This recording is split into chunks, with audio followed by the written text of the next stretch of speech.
இரவு வணக்கம். மனிதனை கொல்வது நோயா பயமா? பாமர மனிதனை விட படிப்பறிவுள்ளவன் விரைவில் இறப்பது ஏன்?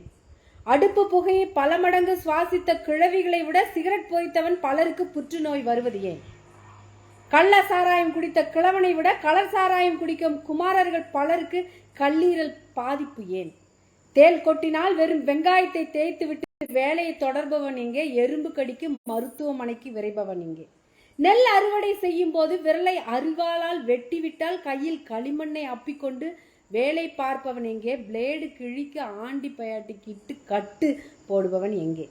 அழுக்கு மணலில் விழுந்து பிராண்டு விளையாடிய குழந்தையை விட மணலையே தொட்டிராத குழந்தைக்கு நோய் எதிர்ப்பு சக்தி குறைபாடு ஏன்? உண்ட கையோடு ஓடி வந்து பிரசவம் பார்த்து ஆரோக்கிய குழந்தையை அள்ளி கொடுத்த கிழவிகளின் கையை விட 1000 முன்னெச்சரிக்கையோடு கையுறை போட்டுக்கொண்டு அறுவை சிகிச்சை செய்த குழந்தை ஐசியூவில் இருப்பது ஏன்? ஏன் ஏன் ஏன்? காரணம் மிக சிறிது. இயற்கைக்கும் நமக்குமான தொடர்பு இல்லாமல் போனது ஒன்று, நோயை பற்றி அதிக அறிவோடு இருப்பது மற்றொன்று. எங்கள் கிழவிகளுக்கு தெரிந்ததெல்லாம் தலைவலி, நெஞ்சு வலி, வயிறு வலி, கைகால் வலி, அவ்வளவுதான். ஆனால் இன்னும் சில வருடங்களில் உடம்பில் உள்ள 6000 கோடி செல்களுக்கும் தனித்தனியே மருத்துவம் பார்க்கப்படும். அதை பற்றிய விழிப்புணர்வு ஏற்படுத்தப்படும். மனிதனின் ஆயுள் அதிகபட்சம் 30 குறைந்துவிடும். இப்பவே குறைந்து விட்டது, மிகவும் குறைந்து விட்டது. 50 வயதிலே மனிதன் எல்லா நோய்களும் ஆட்கொண்டு விடுகிறது. எந்த நோயும் மனிதனை கொள்வதில்லை. அதை பற்றிய பயம்தான் அவனை கொள்கிறது.